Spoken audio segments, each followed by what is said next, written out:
Hey guys, welcome back to my channel. I am going to be doing the mommy scenario tag for you guys today. I got tagged by my good friend Shanice. I have been following her forever and ever, it feels like, on YouTube and Instagram, and her Instagram name, if you guys want to follow her, I'll put her down below, is raising_London. She has a little girl named London who's pretty much exactly the same age as J. Marie. And then on YouTube it's Raising London, and I'll put this down here as well.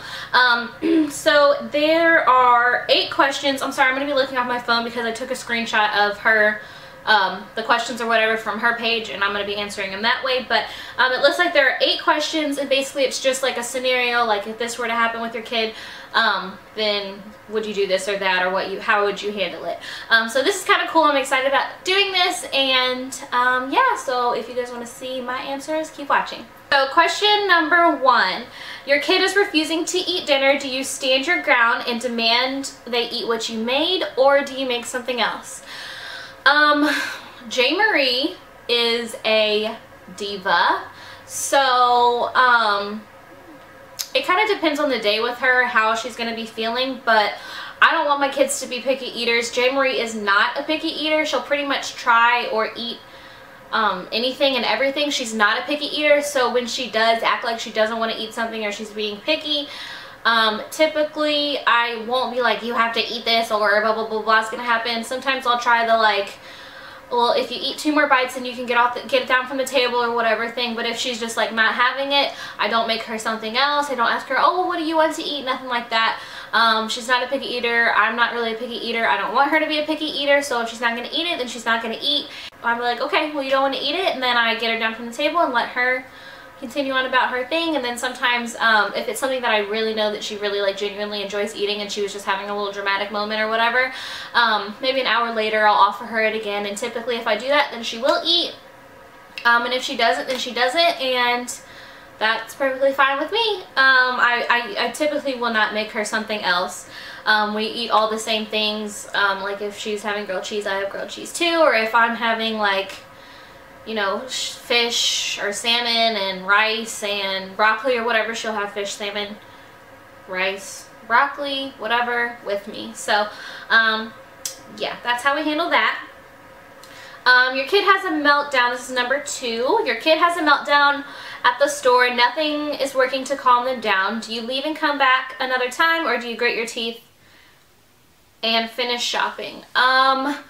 I've kind of had some situations like this where J. Marie is just not really feeling the shopping trip, like grocery shopping, for example, or whatever, but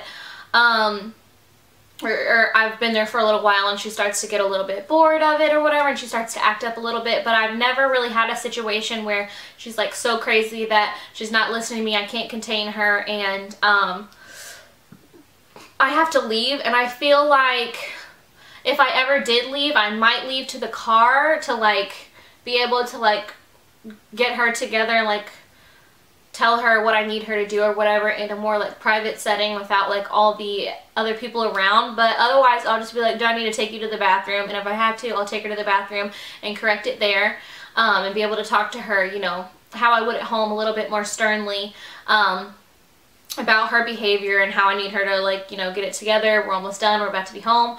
I would do that and then try and pull her back out and try and finish up the shopping trip as quickly as I could from there. But I probably wouldn't leave the store just because I really feel like I can manage it, and she hasn't like thrown herself on the floor or anything like that too crazy before. Number 3, your kid gets too many toys for their birthday. Do you make some returns, or do you save them for a rainy day? So this usually does happen for her because she gets Christmases and birthdays at my house, and then she gets Christmases and birthdays at her dad's house, and then she has stuff coming in from my parents and from her dad's parents. So she does get a lot of stuff for holidays. And typically what I do is, especially Martavius, he always, like, if she has toys or whatever, he, like last Christmas, he brought everything, even the stuff that he bought her, that his parents bought her, to my house.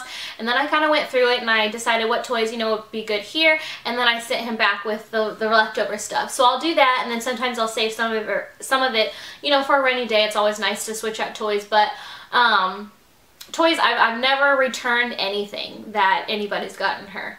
Number 4, your kid is protesting sleep. Do you give in at 3 a.m. and get them up and turn on a movie, or continue to rock them, nurse, etc. to try and get them back to sleep? J. Marie. I am on a pretty strict bedtime routine with J. Marie. She gets her milk or her juice or her water or whatever it is that she decided that she wanted before bed. If it's closer to bed, if it's like a little bit, it's like 15 minutes or so away from bedtime. Bedtime is 8:30 for us, between 8:30 and 9. If it's, you know, at 8:30 or whatever, then typically I'll just give her her drink and have her go lay in bed, and she puts herself to sleep. I turn on her music and her projector thing, and she puts herself to sleep. And if it's a little bit before that, then I let her sit on the couch with me and we'll watch a little bit of a movie or TV show or whatever before her bedtime. And then Italy, typically if she's just so little, if she does not want to go to bed, then she's still an on-demand baby for me. I won't like make her go to bed or lay her down and just expect her to cry it out quite yet at this stage, unless I know that she is sleepy, she's full, she's dry and all that. Then I will put her down in the bed, and she'll put herself to sleep. She might cry for maybe like 2 minutes, but she'll put herself to sleep. But I have had some times where J. Marie will wake up in the middle of the night, like 2 or 3 a.m. or whatever, and feel like I think one time she woke up like that, and I like came in her room and I was like, why are you crying? And she was like, I'm ready to get up. And I was like, no baby, you need to go back to sleep, blah, blah. And sometimes she'll want a little bit of milk or whatever to go back to sleep. But I would with J. Marie, I would let her cry in her room and put herself back to sleep before I would get her out of the bed, put her in my bed, watch a movie, and do all of that, just because bedtime, like, we need bedtime. I need my time to, like, that's like my homework time and stuff like that, and I don't want her to get used to, if she wakes up, mommy's gonna get her out of the bed. That was a whole entire tangent. I'm sorry. Number 5, you have an appointment and no babysitter. Do you bring them with you or reschedule? I never have a babysitter. My kids have never been babysat by anybody besides my family or their family. They do go to daycare, however, so if I can't schedule the appointment during the hours that they are in daycare, then of course they will go with me. And with Italy, if I have an appointment, she goes with me now anyways, just instead of leaving her in daycare. The only times that she's in daycare is when I'm in class, so she goes with me to my appointments anyway. You have 20 minutes until unexpected company arrive. Do you clean up your messy house, or just figure, hey, it's okay, I've got kids? 20 minutes before unexpected company arrives, I would definitely try and clean up a little bit, at least like vacuum the floor and put away the toys and stuff like that. J. Marie is really good at cleaning up. I would have her help me put her toys away and stuff like that. She likes to think that she's helping me clean.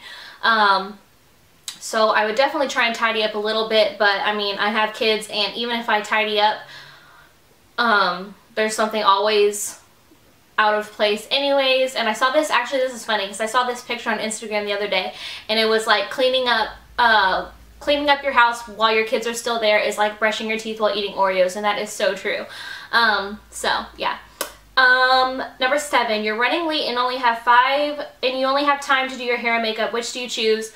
You guys are already gonna know this. I would choose to do my makeup, and I would throw my hair up, because I think that buns are cute anyway. Buns, ponytails, whatever. But I would definitely choose to do my makeup first, because it's my favorite form of self-expression. And I can do it really, really fast. Number 8, you're at the park and another child pushes yours. Do you intervene and correct them, or go find your child's parents?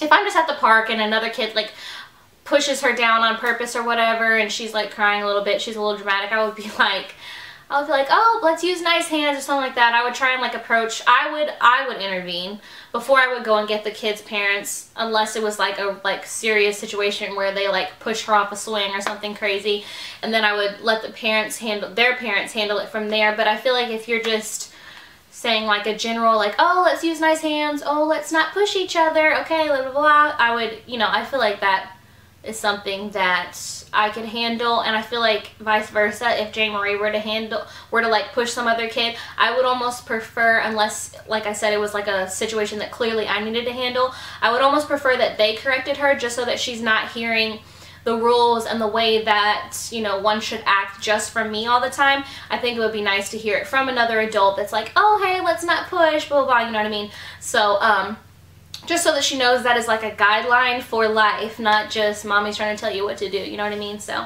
that is how I would handle that, and that is the end of the tag. It's a really quick one. I am going to tag a few of you guys, and I will leave your names right down here somewhere, the girls that I tagged. And yeah, I will see you guys in my next video. Bye.